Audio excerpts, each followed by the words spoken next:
কতই না ভাগ্যবান ওই জিহ্বা, যেই জিহ্বা দ্বারা কোরআনুল কারীম তেলাওয়াত করবে। কতই না ভাগ্যবান ওই কান, যেই কান দ্বারা কোরআনুল কারীম শ্রবণ করবে।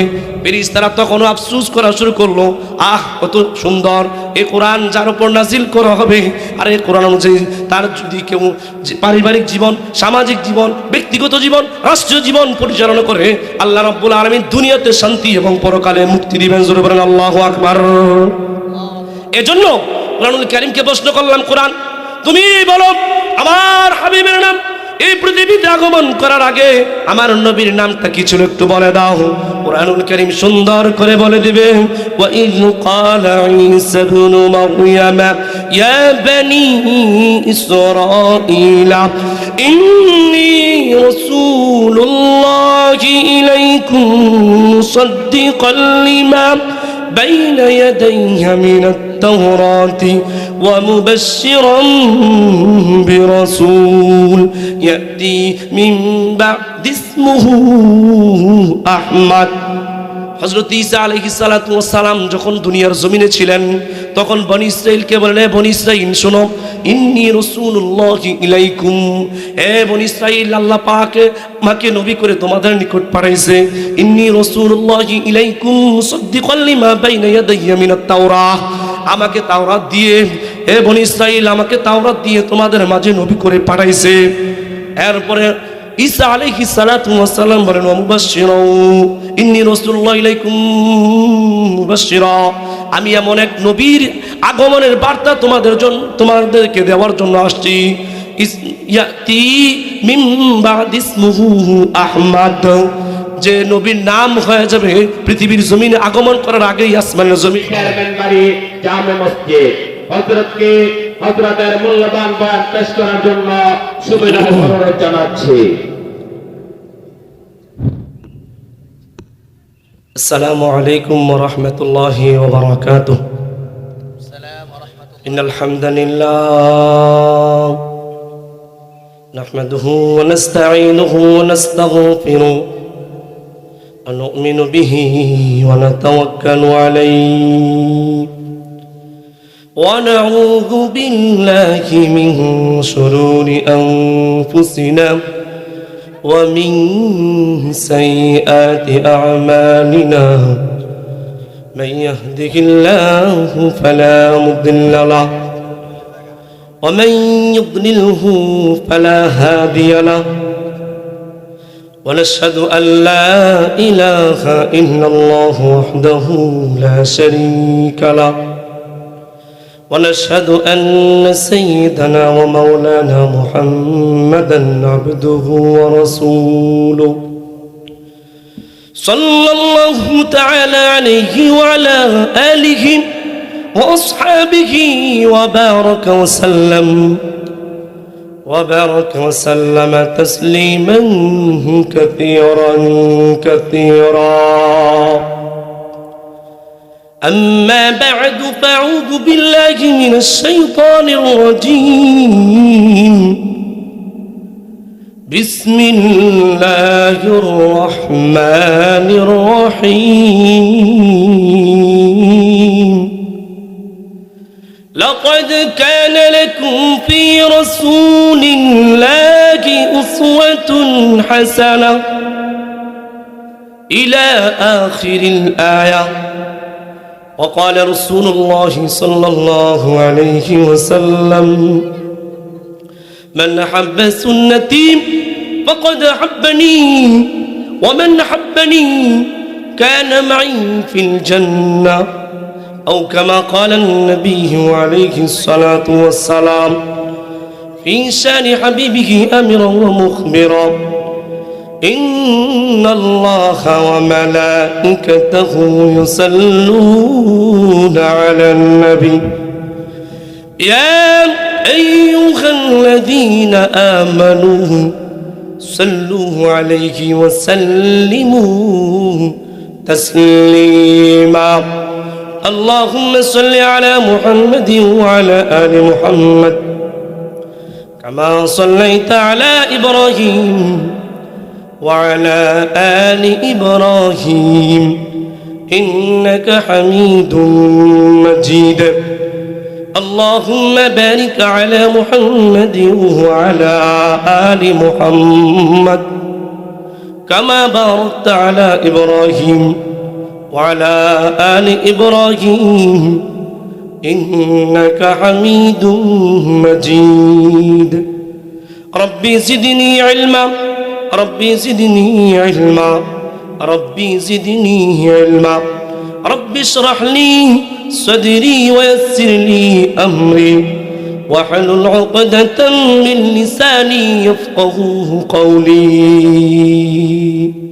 الحمد لله মহান আল্লাহ রব্বুল আলামিনের অসংখ্য গণিত শুকরিয়া যে রব্বুল আলামিন আমাদেরকে দয়া করে মায়া করে ভালোবেসে এই পর্যন্ত সময়ের মধ্যে আল্লাহর এক নবীর হাদিসের মধ্যে বলেন দ্বীনি মজলিস দ্বীনি কথাবার্তা যেখানে হয় সেখানে রহমতের ফেরেশতারা বেষ্টনী দিয়ে রাখেন।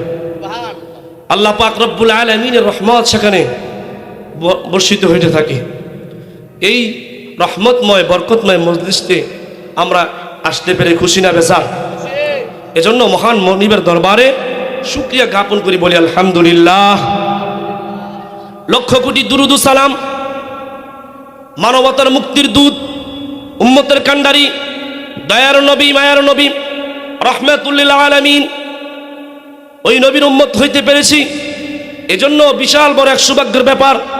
ওই রাসূলের উপর দুরূদ পড়া দরকার আছে না নাই? এজন্য আমরা সবাই পড়ি সাল্লাল্লাহু আলাইহি ওয়াসাল্লাম।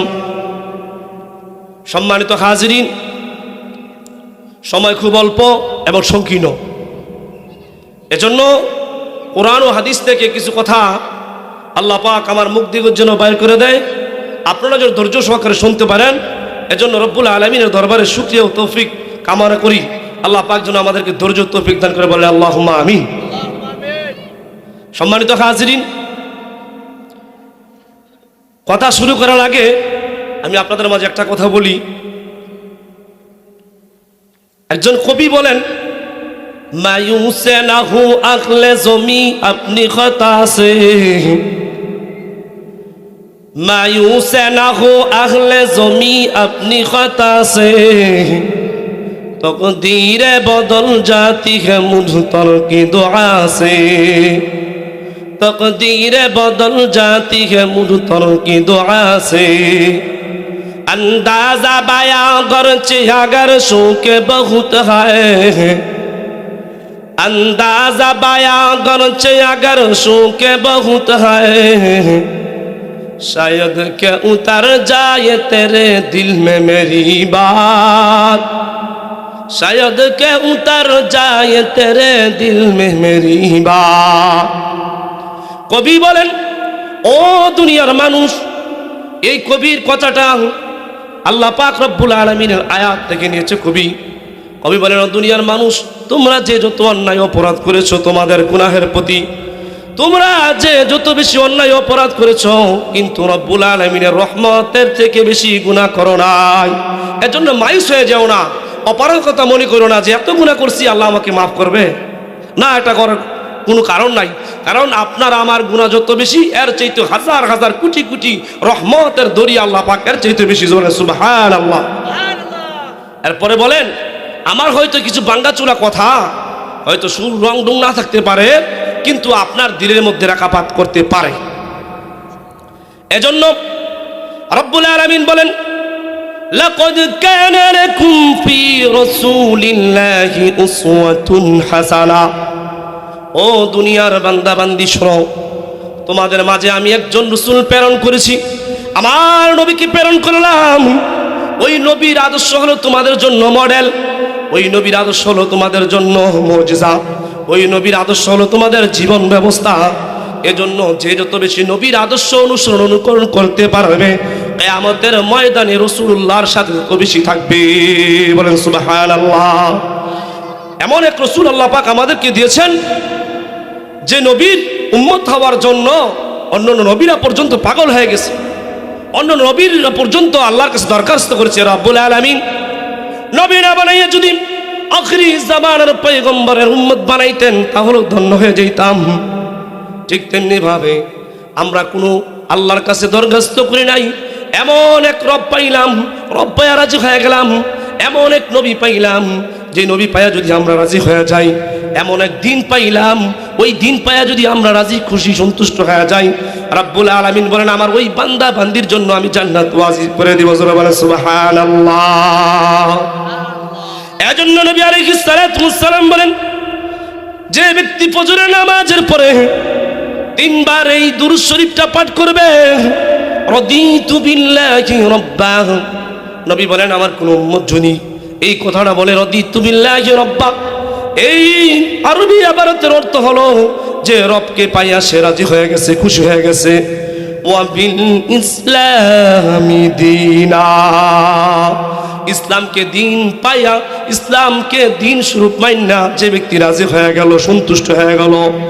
ওবি মুহাম্মাদিন সাল্লাল্লাহু আলাইহি ওয়াসাল্লাম নবিয়্যান ওয়া রাসূলা, যে ব্যক্তি আমি হাবিব আমার হাবিবকে পাইয়া নবী এবং রাসূল হিসাবে মেনে গেল, ওই ব্যক্তি যদি সকালবেলা তিনবার এই দুরূদ শরীফটা পড়ে, সন্ধ্যার সময় যদি তিনবার দুরূদ শরীফ পড়ে, তো আল্লাহর হাবিব বলেন আমার ওই উম্মত যে ব্যক্তি ফজরের পরে তিনবার পড়লো, এই সারা দিনের ভিতরে যদি সে ইন্তেকাল করে মারা যায়, আল্লাহ পাক রব্বুল আলামিন তার কবরের আযাবকে সহজ করে দিবেন। জোরে বলেন সুবহানাল্লাহ। তার কবরে আযাব থাকবে না, কারণ কবরের যে প্রশ্নগুলি, প্রশ্নের সওয়াল জবাবগুলি এখানে এসে গেছে।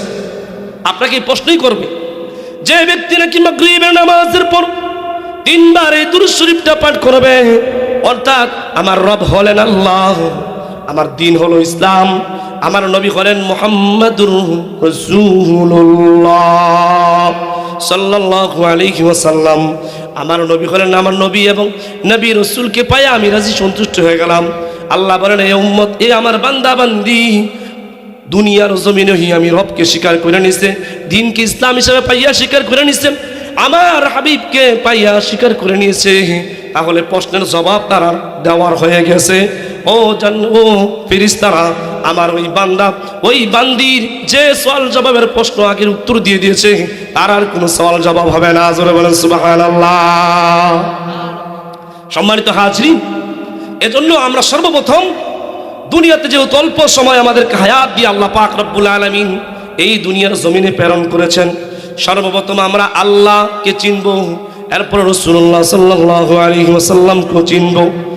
যে ব্যক্তি আল্লাহ এবং রাসূলকে চিনল, আল্লাহ এবং রাসূলের কথা মানল, আল্লাহ পাক রব্বুল আলামিন তার জন্য জান্নাতুল ফিরদাউস দান করবেন। সুবহানাল্লাহ। এজন্য আল্লাহ পাক রব্বুল আলামিন বলেন ইন্নাল্লাযীনা আমানু ওয়া আমিলুস সালিহাতি কানাত লাহুম জান্নাতুল ফিরদাউসি নুজুলা। রব্বুল আলামিন বলেন যারা, যে ব্যক্তি আল্লাহ রব্বুল আলামিনের প্রতি ঈমান আনবে, অর্থাৎ আল্লাহ তাআলার হুকুম আহকামগুলি মেনে নিবে। আল্লাহ পাকের হুকুম আহকামগুলি কি? আল্লাহ পাক রব্বুল আলামিন কুরআনুল কারীমের ভিতরে বলেন ইয়া আইয়ুহাল্লাযীনা আমানু আমিনু বিল্লাহি ওয়া রাসূলিহি ওয়াল কিতাবিল্লাযী নাযালা আলা রাসূলিহি ওয়াল কিতাবিল্লাযী আনজালা মিন ক্বাবল। আল্লাহ পাক রব্বুল আলামিন বলেন ও দুনিয়ার ঈমানদাররা, তোমরা ঈমান আনো। ইয়া আইয়ুহাল্লাযীনা আমানু আমিনু বিল্লাহ, ঈমান আনো আমি আল্লাহ তাআলার প্রতি। আমিনু বিল্লাহি ওয়া রাসূলিহি, আমার রাসূলের উপর ঈমান আনো। আমিনু বিল্লাহি ওয়া রাসূলিহি ওয়াল কিতাবিল্লাযী নাযালা আলা রাসূলিহি, এবং যেই কিতাব আমার হাবিবের উপর অবতীর্ণ করেছি, নাজিল করেছি, ওই কিতাবের উপর ঈমান আনো। ওয়াল কিতাবিল্লাযী নাযালা আলা রাসূলিহি ওয়াল কিতাবিল্লাযী আনজালা মিন ক্বাবল, এবং আমার পূর্ববর্তী নবীদের প্রতি যেই কিতাব নাজিল করেছি, ওই কিতাবের উপর যদি ঈমান আনতে পারো, তাহলে তোমরা জান্নাতি হয়ে যাবে। জোরে বলেন সুবহানাল্লাহ। ومن يكفر بالله وملائكته وكتبه ورسله واليوم الآخر فقد ضل ضلالا بعيدا। যে ব্যক্তি নাকি রব্বুল আলামিনকে মানল না, রাসূলুল্লাহ সাল্লাল্লাহু আলাইহি ওয়াসাল্লামকে মানল না, কিতাব সমূহকে মানল না, কিয়ামতের ময়দানে আখিরাতের দিবসের প্রতি ঈমান আনলো না, ফাকাদ দাল্লা দালালাম বাঈদা, সে দূরবর্তী এক জাহান্নামকে সে গ্রহণ করে নিল, প্রকাশ্যে গোমরাহ হয়ে গেল। এজন্য আল্লাহ এবং তার রাসূলকে মানতে হবে। এজন্য আল্লাহ রাব্বুল আলামিন বলেন, ওয়ামা আতাকুমুর রাসূলু ফাখুযু, আল্লাহ পাক রব্বুল আলামিন বলেন, ও দুনিয়ার বান্দা বান্দি শোনো, ওয়ামা আতাকুমুর রাসূলু ফাখুযুহু, আমার নবী যেগুলি, আমার নবীর উপর যেগুলি নাজিল করেছি, আমার নবী যেগুলি তোমাদের কাছে নিয়ে এসেছেন, ফাখুযুহু, সেগুলি তোমরা আঁকড়ায়া ধরো, সেগুলির উপর আমল করো, সেই কথাগুলির উপর ইস্তেকামত থাকো মরণ পর্যন্ত। ওয়ামা নাহাকুম আনহু ফান্তাহু, আমার হাবিব, আমার নবী মুহাম্মদ সাল্লাল্লাহু আলাইহি ওয়াসাল্লাম যেগুলি করতে নিষেধ করেছেন, যে আদেশগুলি তোমাদেরকে নিষেধ দিয়েছেন, যে কাজগুলি করতে নিষেধ করেছেন, সেগুলি থেকে তোমরা বিরত থাকো, সেগুলি থেকে দূরে থাকো, তাহলে তোমরা দুনিয়ার সমস্ত কল্যাণকামী হয়ে যাবে। বাজরে বলেন সুবহানাল্লাহ। এজন্য আসেন রাসূলকে চিনি, আল্লাহকে চিনি। যে যাকে চিনে সে তাকে কিনে, চিনেছে যারা কিনেছে তারা, চিনেছে যারা কিনেছে যারা, চিনে নাই যারা কিনে নাই তারা, কেঁদেছে যারা কেঁদেছে যারা, পেয়েছে তারা, কেঁদে নাই যারা পাই নাই তারা। জোরে বলেন ঠিক কিনা? এজন্য আসেন আল্লাহ পাক আমাদের রব, তিনি হলেন আমাদের সব, সব কিছু তার থেকে হয়, কোনো কিছু তার হুকুম ছাড়া কোনো কিছু হয় না। যা কিছু দেখি এবং না দেখি সবগুলি মাখলুক, আর মাখলুক কোনো কিছুই করতে পারে না আল্লাহর হুকুম ছাড়া। রব্বুল আলামিন সব করতে পারে মাখলুক ছাড়া। জোরে বলেন ঠিক কিনা? এজন্য রব্বুল আলামিন বলেন, ইন্নাল্লাহা আলা কুল্লি শাইইন কাদির, সমস্ত জিনিসের উপর আমি ক্ষমতাবান, একমাত্র আমি রব্বুল আলামিন। বলেন আল্লাহু আকবার। সম্মানিত হাজিরিন, এজন্য আসেন রাসূলকে চিনি। রাসূলকে চিনতে হলে সর্বপ্রথম আমরা কোরআনের ভিতরে যেতে হবে। যেহেতু এমন একটি কোরআন, এমন একটি কিতাব, যেই কিতাবের মাধ্যমে রাসূলকে আমরা চিনতে হবে। এমন কিতাব আমরা পাইলাম, ওই কিতাবের মাধ্যমে আমাদের রাসূলকে আমরা চিনব। কি কিতাব? আল্লাহ পাক রব্বুল আলামিনের নাযিলকৃত কিতাব। আল্লাহ পাক রব্বুল আলামিন বলেন, নুজিলা আলা মুহাম্মাদ, আমি কোরআনুল কারীম নাজিল করেছি মুহাম্মদ সাল্লাল্লাহু আলাইহি ওয়াসাল্লামের উপর। জোরে বলেন আল্লাহু আকবার। আল্লাহ পাক রব্বুল আলামিন এই কোরআনকে নাজিল করে দিয়ে একটা চ্যালেঞ্জ দিয়ে দিলেন, আলিফ লাম মিম যালিকাল কিতাবু লা রাইবা ফীহি। আল্লাহু আকবার। আল্লাহ পাক রব্বুল আলামিন বলেন, ওইটি একটি এমন কিতাব, যেই কিতাবের মধ্যে কোনো সন্দেহ নাই, সন্দেহের কোনো অবকাশ নাই। দুনিয়ার কোনো পাঠ্যবস্তু নয়, এটা হলো রব্বুল আলামিনের নাযিলকৃত কোরআন। হুদাল লিল মুত্তাকিন, এই কোরআনুল কারীম মুত্তাকিনদের জন্য হেদায়েতের পথ প্রদর্শক। এই কোরআন আপনাকে নিয়ে যাবে, এই কোরআনের ইলম আপনার ভিতরে ঢুকলে আপনি কখনো পথ হারা হবেন না, আল্লাহর বিরুদ্ধে যাবেন না, নবীর বিরুদ্ধে আচরণ করতে পারেন না। আল্লাহ পাক রব্বুল আলামিন বলেন, এমন কিতাব আমার নবীর উপর নাজিল করেছি, যেই কিতাবের কোনো সন্দেহ নাই, কোনো সন্দেহের অবকাশ নাই। তাহলে আমরা এই কোরআনুল কারীম দ্বারা সবচেয়ে বেশি চিনতে পারবো আমার আপনার হাবিব জনাবে মুহাম্মদুর রাসূলুল্লাহ সাল্লাল্লাহু আলাইহি ওয়াসাল্লামকে। এজন্য আসুন আমরা কোরআন, এমন একটি কোরআন যে কিতাবের মধ্যে কোনো সন্দেহ নাই, সন্দেহের অবকাশ নাই। এজন্য আমরা কোরআন দ্বারা রাসূলকে চিনি, আসুন বুঝি। এবার আমরা কোরআনকে প্রশ্ন করলাম, কোরআনের ভিতরে যেহেতু সন্দেহ নাই, সন্দেহের অবকাশ নাই, ভুল নাই, কোনো কিছু নাই, তাহলে কোরআনকে আমরা প্রশ্ন করলাম, কোরআন তুমি বলো, এই পৃথিবীর জমিনে আমার আপনার নবী, দয়ার নবী, মায়ার নবী, রাহমাতুল লিল আলামিন পৃথিবীর জমিনে যখন আগমন করেন নাই, তখনও আমার হাবিবের নাম মুহাম্মদ রাসূলুল্লাহ সাল্লাল্লাহু আলাইহি ওয়াসাল্লামের নাম। আকাশের ফেরেশতারা, আকাশের সমস্ত ফেরেশতারা আমার আপনার হাবিবকে চিনে পেলে আমার হাবিবকে, আমার আপনার নবীকে আকাশের ফেরেশতা পর্যন্ত চিনতে, জোরে বলেন সুবহানাল্লাহ। দুনিয়ার জমিনে এখনো নবী, পৃথিবীর জমিনে এখনো নবী আগমন করেন নাই। তখন থেকেই কুরআনুল কারীম রাসূলুল্লাহ সাল্লাল্লাহু আলাইহি ওয়াসাল্লামকে সমস্ত ফেরেশতারা আমার রাসূলকে চিনতেন, কোরআনকে চিনতেন। তখন সময় কোরআন শুনছিলেন, জোরে বলেন সুবহানাল্লাহ। কিভাবে শুনছিলেন? এই পৃথিবী, আসমান এবং জমিন বানানোর 500 বছর আগে আল্লাহ পাক রব্বুল আলামিন এই কুরআনুল কারীম নাজিল করেছেন ওই লৌহে মাহফুজের মধ্যে। লৌহে মাহফুজের মধ্যে আল্লাহ পাক রব্বুল আলামিন এই কোরআনকে দেখার পরে সমস্ত ফেরেশতা আশ্চর্য হয়ে গেল। এত সুন্দর কোরআন, এত সুন্দর বাণী আল্লাহ পাক রব্বুল আলামিন জানি কোন নবীর উপর নাজিল করবেন, জোরে বলেন আল্লাহু আকবার। বলে কতই না ধন্য, কতই না ভাগ্য, এই কুরআনুল কারীম লৌহে মাহফুজের মধ্যে সংরক্ষণ হয়েছে। এই কুরআনুল কারীম কার উপরে যেন নাজিল করে, তখনই ফেরেশতারা জানছে কুরআনুল কারীম আমার আপনার নবী জনাবে মুহাম্মদুর রাসূলুল্লাহ সাল্লাল্লাহু আলাইহি ওয়াসাল্লামের উপর নাজিল হবেন। যখন কুরআনুল কারীম শুনলেন তখন বলেন আহারে কতই না ভাগ্যবান ওই উম্মত, যে উম্মতে কুরআনুল কারীম পাবে, যেই নবীর উপর কুরআন নাজিল করবে ওই নবীর উম্মত হওয়া কতই না সৌভাগ্যবান। এরপর আফসোস করে বলে কতই না ভাগ্যবান ওই জিহ্বা, যেই জিহ্বা দ্বারা কুরআনুল কারীম তেলাওয়াত করবে। কতই না ভাগ্যবান ওই কান, যেই কান দ্বারা কুরআনুল কারীম শ্রবণ করবে। ফেরেশতারা তখনও আফসোস করা শুরু করলো, আহ কত সুন্দর এই কোরআন যার উপর নাজিল করা হবে, আর এই কোরআন অনুযায়ী তার যদি কেউ পারিবারিক জীবন, সামাজিক জীবন, ব্যক্তিগত জীবন, রাষ্ট্রীয় জীবন পরিচালনা করে আল্লাহ রাব্বুল আলামিন দুনিয়াতে শান্তি এবং পরকালে মুক্তি দিবেন, জোরে বলেন আল্লাহু আকবার। এজন্য কোরআনুল কারীমকে প্রশ্ন করলাম, কোরআন তুমি বলো আমার হাবিবের নাম এই পৃথিবীতে আগমন করার আগে আমার নবীর নামটা কি ছিল একটু বলে দাও।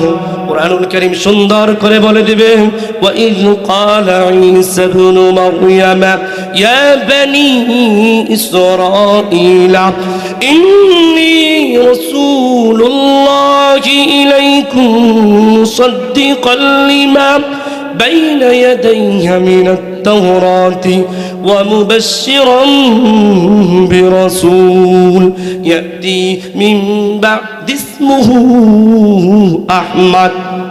হযরত ঈসা আলাইহিস সালাতু ওয়াস সালাম যখন দুনিয়ার জমিনে ছিলেন তখন বনি ইসরাইলকে বলেন, হে বনি ইসরাইল শোনো, ইন্নী রাসূলুল্লাহি ইলাইকুম, হে বনি ইসরাইল আল্লাহ পাক আমাকে নবী করে তোমাদের নিকট পাঠাইছে। ইন্নী রাসূলুল্লাহি ইলাইকুম মুসাদ্দিকাল লিমা বাইনা ইয়াদাইয়া মিনাত তাওরাহ, আমাকে তাওরাত দিয়ে, হে বনি ইসরাইল আমাকে তাওরাত দিয়ে তোমাদের মাঝে নবী করে পাঠাইছে। এরপরে ঈসা আলাইহিস সালাতু ওয়াস সালাম বলেন, ওয়া মুবাশশিরা, ইন্নী রাসূলুল্লাহি ইলাইকুম মুবাশশিরা, আমি এমন এক নবীর আগমনের বার্তা তোমাদেরকে দেওয়ার জন্য আসছি। ইয়াতি মিন বাদি ইসমুহু আহমদ, যে নবীর নাম হয়ে যাবে পৃথিবীর জমিনে আগমন করার আগেই আসমানের জমিনের মধ্যে, আসমানের উপরে ছিল আমাদের নবীর নাম হলো আহমদ। রাসূল ইয়াতি মিনকুম ইয়াতলু আলাইকুম আয়াতিল্লাহ, এরকম ঈসা আলাইহিস সালাতু ওয়াস সালাম বলেন, আমি এমন এক নবীর সুসংবাদদাতা তোমাদেরকে সুসংবাদ দিয়ে যাচ্ছি, আমার পরে এমন একজন নবী রাসূল আসবে ইসমুহু আহমদ, যার নাম হবে আরশের ময়দানে আসমানের জমিনে আহমদ বলে তার নাম সংরক্ষিত হয়ে গেছে, জোরে বলেন সুবহানাল্লাহ। এবার প্রশ্ন করলাম, এ কুরআনুল কারীম এই পৃথিবীর জমিনে রাহমাতুল লিল আলামিন যখন আগমন করলেন, এই নামটা এর আগে মুহাম্মদ নামে কোনো নাম পৃথিবীর জমিনে ছিল না। এই নামটা স্বয়ং রব্বুল আলামিন আব্দুল্লাহর রাসূলুল্লাহর বাবার, মার, দাদা দাদির অন্তরের মধ্যে আল্লাহ পাক স্বয়ং এরকম এলকা করে দিয়েছেন যে আমার নবী যখন না পৃথিবীর জমিনে আসবে, মা আমেনার হৃদয়ের মধ্যে, অন্তরের মধ্যে এই কথা জাগরণ করেছে, তার নাম রেখে দিবা মুহাম্মদ, বলেন আল্লাহু আকবার। এজন্য প্রশ্ন করলাম, কোরআন পৃথিবীর জমিনে আগমন করার পরে আমার নবীর নাম কি ছিল তুমি বলো। তো কোরআন সুন্দর করে বলবেন, ওয়ামা মুহাম্মাদুন ইল্লা রাসূল। মুহাম্মদ সাল্লাল্লাহু আলাইহি ওয়াসাল্লাম হলেন মুহাম্মদ সাল্লাল্লাহু আলাইহি ওয়াসাল্লাম হলেন আল্লাহর রাসূল। এবার প্রশ্ন করলাম, এ কুরআনুল কারীম তুমি বলো আমার নবী কোন শহরের মধ্যে জন্মগ্রহণ করেছেন, কোন এলাকায় জন্মগ্রহণ করেছেন? তো কুরআনুল কারীম জবাবে বলবেন, লা উকসিমু বিহাদাল বালাদ, পবিত্র মক্কা নগরীতে আমার আপনার নবী জন্মগ্রহণ করেছেন। এরপরে প্রশ্ন করলাম, একটা পবিত্র নগরীতে জন্মগ্রহণ করলেন ঠিক, এবার বলো কোন শহরের মধ্যে আমার আপনার নবী চলাচল বসবাস করেছে, কোন শহরের মধ্যে নবী আসছেন? তো কুরআনুল কারীম জবাবে বলেন, ওয়াহাদাল বালাদিল আমিন, তিনি এমন এক শহরের, নিরাপদ শহরের মধ্যে তিনি দুনিয়াতে আগমন করেছেন। বলেন আল্লাহু আকবার।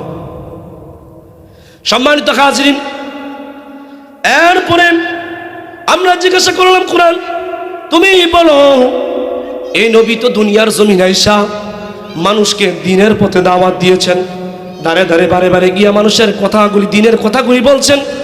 আমার নবীর কথার ধরন কেমন ছিল, কথার বাচন ভঙ্গি কেমন ছিল, কিভাবে কথা বলতেন, সেই সম্পর্কে তোমার জানা আছে কি? তো কুরআনুল কারীম জবাবে বলেন, ইন হুয়া ইল্লা ওয়াহয়ুন ইউহা, তিনি কোনো বৃষ্টি অনর্থক কথাবার্তা বলতেন না, যেগুলি ওহী নাজিল হইতো রাসূলুল্লাহর উপর, সেই কথাগুলি আমাদের সামনে উপস্থাপনা করতেন রাসূলুল্লাহ সাল্লাল্লাহু আলাইহি ওয়াসাল্লাম।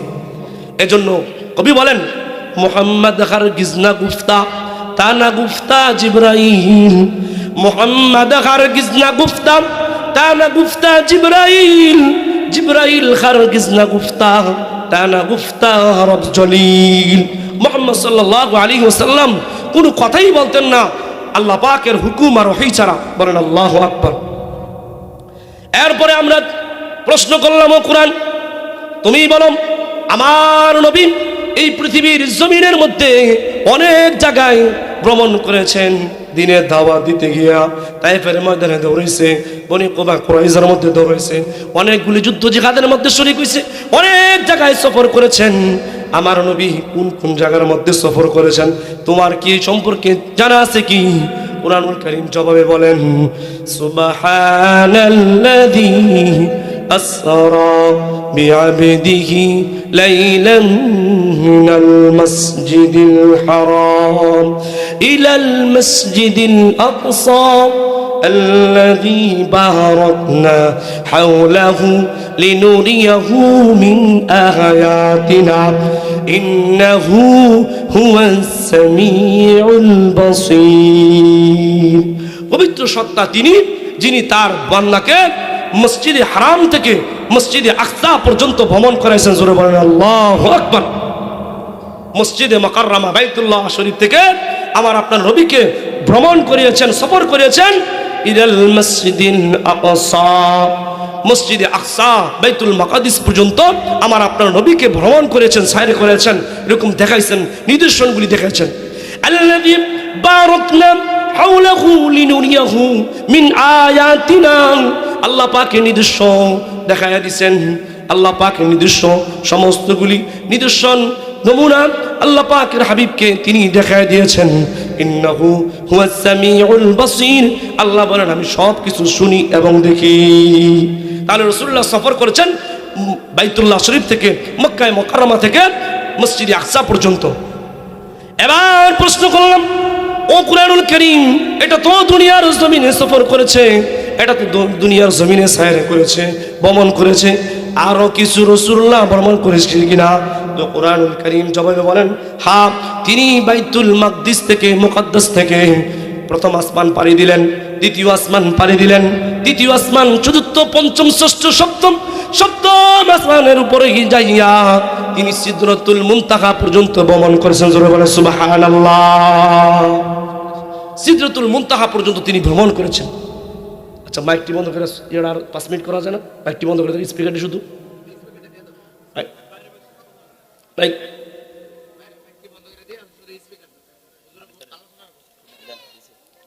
তাহলে সম্মানিত হাজরিন, রাসূলুল্লাহ সাল্লাল্লাহু আলাইহি সাল্লাম শুধু দুনিয়ার জমিনেই সফর আর ভ্রমণ করেন নাই, তিনি বাইতুল মাকদিস থেকে মসজিদে আকসা থেকে তিনি এরকম আল্লাহ পাক রব্বুল আলামিনের সপ্তম আসমানের উপরে চলে গেছেন। জোরে বলেন সুবহানাল্লাহ।